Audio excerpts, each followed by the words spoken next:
ایک دوست بابر غازی صاحب پوچھتے ہیں انڈیا سے کہ مولانا صاحب میرا ایک دوست ہے، وہ یہ مجھے کہتا ہے کہ آپ وہابی لوگ کیوں کسی کی قدم بوسی اور دست بوسی سے روکتے ہیں، جبکہ حضرت عمر فاروق رضی اللہ تعالی عنہ نبی کریم صلی اللہ علیہ وسلم کے ہاتھ اور پاؤں چومتے رہے اور وہ بھی آدھے گھنٹے تک یہ عمل جاری رہا۔ ایسی صورت میں آپ سے پوچھتا ہوں کہ اس مسئلے میں کوئی واضح رائے بتائیں اور یہ بھی بتا دیں کہ یہ جو انہوں نے روایت بیان کی ہے آیا یہ روایت درست ہے یا نہیں؟ یہ جو میرے بھائی پوچھتے ہیں ایسی روایتیں بہت سی نا لوگوں نے من گھڑت بنائی کہ آدھے گھنٹے تک وہ یہی کام کرتے ہیں۔ نہ حضرت عمر فاروق نے یہ کام کیا، جو بڑے لوگ تھے نا دین کو سمجھتے وہ نہیں ایسا کرتے۔ کوئی بدوی آتا تھا نا دیہاتی آدمی تو حضور کی یاد نہیں تھی کہ اس نے ہاتھ چوم لیا یا ایسا کیا تو ڈانٹنا شروع کرے دفعہ ہو جا دور، ایسا نہیں کرتے۔ ٹھیک ہے سادہ آدمی آہستہ آہستہ وہ دین سیکھ جاتے تھے، اور نہ یہ کفر شرک کیا، ایسا بھی نہیں کہ اگر ہاتھ چوم لیا محبت سے پھر کیا ہو، یہ سجدہ اور بات ہے، ہاتھ چومنا وغیرہ کوئی ایسا شرک نہیں۔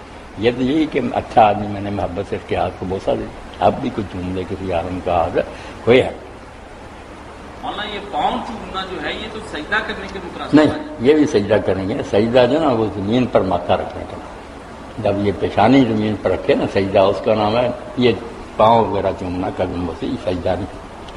وزر جب تیر الگ، یہ پیشانی جب زمین پر رکھے نا سجدہ وہ کرے۔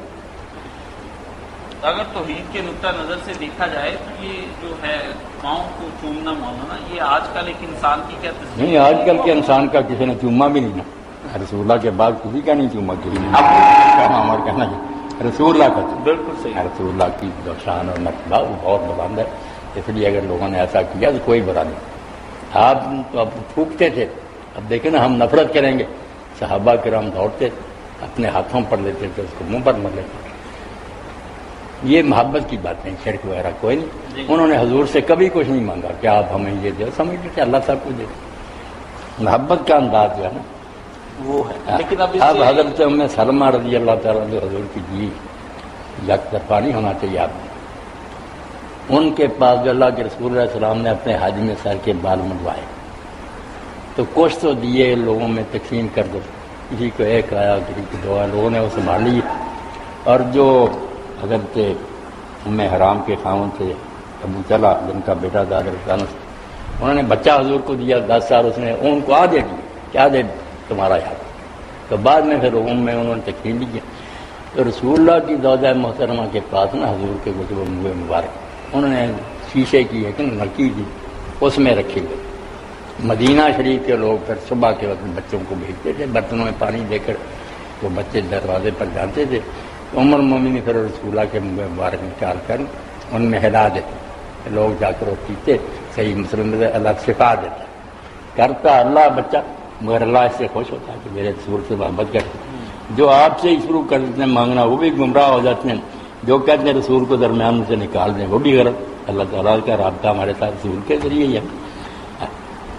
اب نبی صلی اللہ علیہ وسلم کے ساتھ یہ کام کرنے سے لوگ آج جواز بنا لیں، اپنے اپنے بزرگوں کے پاؤں چومنا شروع کر دیں۔ ان کو وہی بات سنانی چاہیے تو جمعہ سے پہلے بھی ہوئی کہ حضرت امام مالک رحمۃ اللہ علیہ جو عالم اہل مدینہ، وہ کہیں باہر نہیں گیا، مدینہ میں نے انہوں نے پڑھا، حضور کی مسجد میں ساری عمر درس دیا، درس ہو رہا تھا، طالب علم بیٹھے تھے۔ اب ایک شخص آیا، اس نے کہا کہ جن کا اثر ہے میرے گھر میں، تو اس طرح حملہ ہوتا بچی پر، تو آپ نے اپنی جوتی دے دی کہ یہ اس بچی کے سامنے جا کر افتتاح کر۔ انہوں نے جا کر وہ جوتی دکھائی تو جن نے کہا کہ میرا امام صاحب کو سلام کہنا، اور میں ان کے احترام میں جا رہا ہوں، زندگی بھر نہیں آیا۔ ان کی وفات کے بعد خیر اثر ہو گیا۔ تو آدمی مسجد میں گیا تو ان کا ایک شاگرد تھا جس نے امام صاحب کو یہ کام کرتے دیکھا، جب اس نے جا کر بات سنائی تو اس نے بھی کہا میری جوتی لے جا۔ جب جوتی لے جا کر دکھائی اس مریضہ کو تو جن نے کہا کہ اس سے کہہ دینا کہ اپنے آپ کو امام مالک سمجھنے کی غلطی نہ کر۔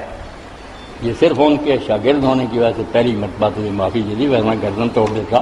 ہم جوتیوں سے ڈرتے ہیں، وہ تو امام تھے حضور کی حدیث کے عالم، ہم نے ان کا تو نے یہ سمجھ لیا کہ جوتی یہ جوتی جو تم نے دکھائی ہے نا، اگر امام مالک کا شاگرد رہا میں نے گردن توڑ دی۔ آئندہ اپنے آپ کو امام مالک سمجھنے کی غلطی نہ کر۔ تو یہ جو ہمیں کہتے ہیں نا حضور کو اپنی طرح سمجھتے ہیں، ان سب سے کہنا چاہیے کہ تم اپنے آپ کو نہ جانو، حضور کی طرح نہ سمجھو.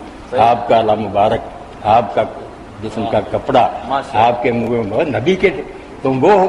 ایک طرف کہتے ہیں یہ بھابھی کہتے ہیں حضور ہماری طرح کے، وہ انسان ہونے کی ایسی، ورنہ جو آپ کا مرتبہ مقام ہے کوئی مقابلہ اس کا کر سکے؟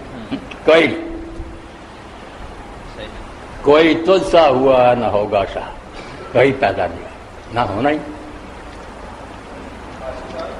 تو کوئی نہ حضور والے منصب سنبھالے کہ میرا بھی جھوٹا کی اور میرے جو ہے نا بال وہ اس طرح بر کے لیے برتو.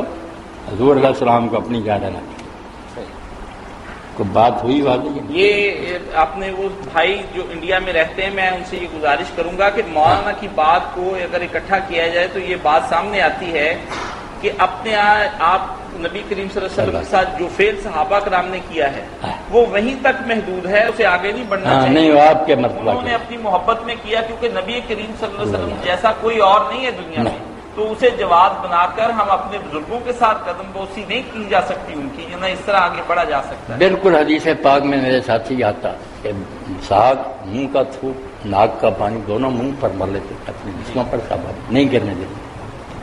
یہ ساری بات اسی طرح سے اکٹھی کی گئی ہے کہ ہم نہیں نبی کریم صلی اللہ علیہ اندازہ وسلم بھی نہیں کر سکتے دونوں حضور سے کتنی بات. جنہوں نے اپنا گھر بار چھوڑا، رشتہ دار چھوڑے، پردیس میں آ کر مدینہ بیٹھے رہے. اس لیے جو حج پر کتاب لکھی نا، آپ حج کیسے کریں، اس میں پھر لکھتے ہیں زیارت امتی کے بارے میں. اب روضہ رسول ہی پاس ہے، قبریں بھی قریب ہیں، تو بہت اچھا شعر مناسب حال کا، جو تجھ میں نہ جینے کو کہتے تھے ہم، اسی عہد کو وفا کر. یہ 10,000 دفن اپنے وطن چھوڑے گا، یا تیرے قدموں میں ڈالا. نادان لوگ ہیں جو آپ کو اپنے کام پر نہیں رکھتے، کیوں یہ برابری کرتے. اللہ بھائی پہ یہ واضح ہو جانا چاہیے کہ یہ اب جو کہے گا میرا کیوں یہ میرا بھی پیو جھوٹا. دو شاعروں میں سے ایک بات، یا تو اپنے آپ میں وہ تکبر میں ہے کہ میں بڑا ولی، یہ ویسے بربادی اس میں، تجھے کیا پتا ولی ہے یہ شیطانی خدا کے ڈالنے صاحب. اور اگر کوئی سمجھتا ہے یہ ولی ہے، اس کا خیال ہی نہیں، وہ کیا جانتا اندر سے یہ کیا ہے، باطن تو چھپا ہوا. اللہ مستر اور آتنا وہاں میں یہ دعا پڑھتے رہنا چاہیے کہ جو ہمارے چھپے ہوئے ہے بنا اللہ اس کو چھپائے رکھنا، اور جو خطرے کے مقامات ہیں وہاں سے ہمیں بچا کر رکھنا.